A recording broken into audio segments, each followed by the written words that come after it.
Jadi Bapak Ibu Saudaraku sekalian, adab terpenting dari doa adalah ketika kita sedang berdoa, gitu ya, kita harus sadar posisi kita ini sebagai apa. Kita sadar bahwa posisi kita saat berdoa, kita ini hambanya Allah Subhanahu wa Ta'ala, yang tidak punya kuasa apa-apa. Karena semua yang ada pada diri kita, hidup dan mati kita, nasib kita sebagai seorang hamba itu tergantung pada tuannya. Kita nggak punya diri kita ini, kita nggak punya. Yang punya itu tuan kita, karena kita budak. Budak itu nggak punya apapun, bahkan dirinya juga dia nggak memilikinya. Semua berada di tangan tuannya. Ini yang dimaksud bahwa doa itu ibadah. Maka orang yang berdoa dengan dilandasi kesadaran seperti ini, ketika dia berdoa, sebenarnya dia itu sedang ingin menunjukkan posisi dirinya sebagai seorang hamba. Maka tidak ada kaitannya secara langsung dengan dikabulkan atau tidak dikabulkan doa itu. Sebab ketika berdoa dia ingin menunjukkan bahwa Allah, saya sadar posisi saya sebagai hamba. Saya nggak bisa apa-apa karena semuanya berada di dalam kekuasaan. Saya ingin menunjukkan itu loh Allah, bahwa saya nggak bisa apa-apa, maka saya menengadahkan tangan untuk, saya bukan berharap apa-apa, tapi ingin memperlihatkan posisi kita ini loh. Saya sadar posisi Allah. Sehebat apapun saya, secukup apapun saya secara ekonomi misalnya, kita tetap menyadari bahwa kita nggak punya apa-apa pada hakikatnya. Maka kita selalu mohon kepada Allah. Nah Bapak Ibu Saudaraku sekalian ya, apabila adab seperti ini, kesadaran seperti ini, itu tidak ada pada seseorang ketika dia berdoa, maka sebenarnya itu bukan doa. Itu bukan doa, melainkan tuntutan atau permintaan kepada Allah. Padahal yang dijanjikan Allah untuk dikabulkan itu doa, bukan permintaan kita. Nah, dari sini akan tampak ya, betapa seseorang itu arogan begitu. Ketika dia tidak berpijak pada adab-adab doa, lalu ketika permintaannya itu enggak dikabulkan, dia mencela, menggerutu kepada Allah Subhanahu wa Ta'ala. Itu betapa kawula kok elek ngono. Dia hidup ya dihidupi, rezeki ya direzekeni gitu. Kok enggak sadar diri begitu. Ketika minta saknyet kudu dituruti, kalau nggak dituruti ngamuk-ngamuk, gremeng-gremeng dan seterusnya. Kok elek men kawula sing modele kayak gitu. Nah, ini mari kita resapi bersama ya. Bisa jadi saya, mungkin saudaraku sekalian, ya masih ada di posisi seperti ini. Karena nyatanya bukankah biasanya kita ini akan meminta sampai terpenuhi permintaan itu, lalu kita berhenti dari memintanya. Kan biasanya gitu. Ketika anaknya lagi loro, untungane tenanan. Anaknya kita agak sembuh gitu, atau wes sembuh, ya wes. Bahwa kita berdoa untuk kesembuhan anak iya, tetapi rasane nong ati mantep enggak itu khusyuke jauh lebih khusyuk ketika anakku lagi watuk ya ora iso sekolah misalnya.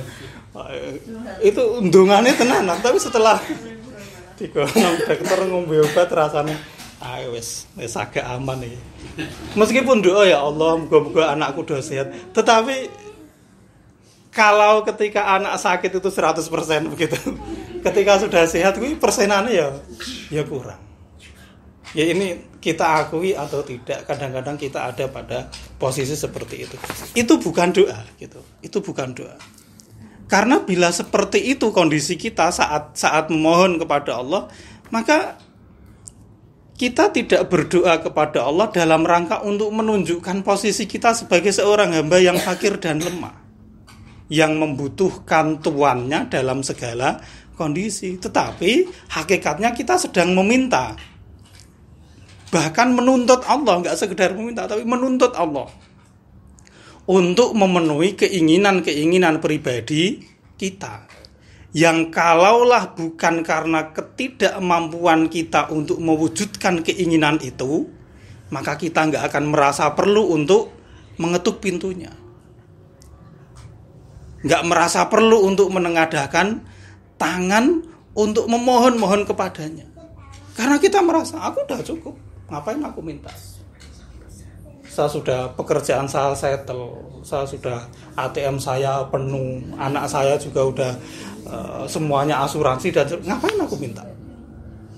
Ketika doa kita motivasinya adalah butuh atau tidak butuh. Tapi kalau motivasi doa kita adalah sadar posisi saya seorang hamba, mbok ATM oke kaya apa, mbok pekerjaane settle kaya apa, semua itu hanya asbab, semua itu hanya sarana yang sarana itu bisa berjalan atau tidak, itu atas kehendak dari Allah Subhanahu wa ta'ala. Kalau suatu saat sarananya itu kemudian ditutup oleh Allah, siapa yang bisa membukanya? Nggak ada yang bisa. Gitu. Nah, Bapak Ibu sekalian ya, orang yang memohon kepada Allah dengan cara seperti itu tadi, ya, dia mintanya hanya ketika butuh. Saat nggak segera dipenuhi, ya dia, Gusti Allah piye to jarene aku ya wis ngene. Misalnya seperti itu. Orang yang memohon dengan cara seperti inilah yang patut diingatkan, kata Al-Buti, dengan hikmah 106 ini. Jadi jangan menuntut Tuhanmu untuk memenuhi apa yang tidak dijanjikannya kepadamu akan Dia penuhi.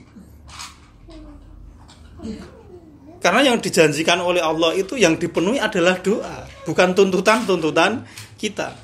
Gitu. Jangan pula mencelanya. Jangan pula mencela Allah ketika Allah terlambat mewujudkan tuntutan atau keinginan kita. Tapi coba, tuntutlah diri kita untuk memperbaiki status dan posisi kita di hadapan Allah. Gitu.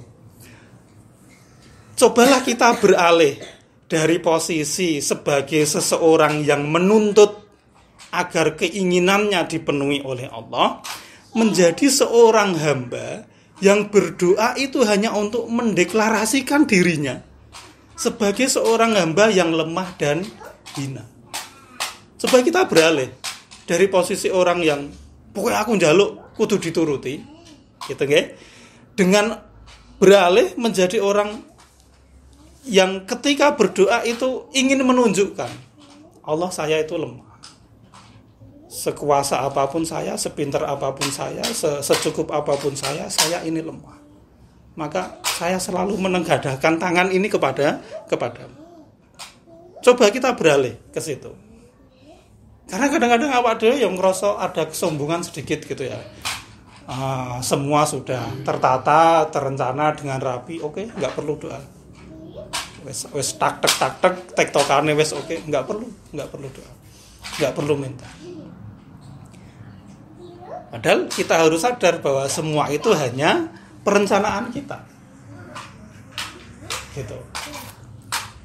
Sementara perencanaan yang akan benar-benar menjadi kenyataan itu sesuatu yang mendapat ridho dari Allah Subhanahu wa ta'ala. Kadang-kadang sering kita tidak menyertakan Allah gitu ya dalam rencana-rencana yang kita rasa 100% lah seperti ini.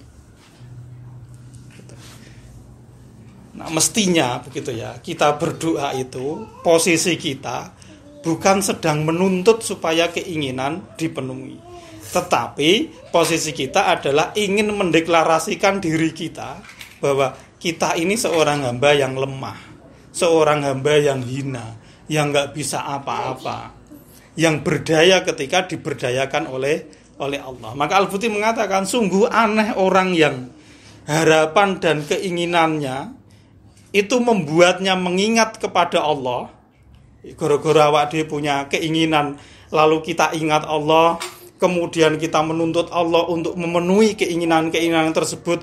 Kalau kita rasa telat atau terlambat atau tidak segera terpenuhi, sungguh aneh orang yang seperti itu. Tetapi gitu ya, ubudiyahnya kepada Allah itu tidak membuatnya sadar diri, ingat posisi dirinya.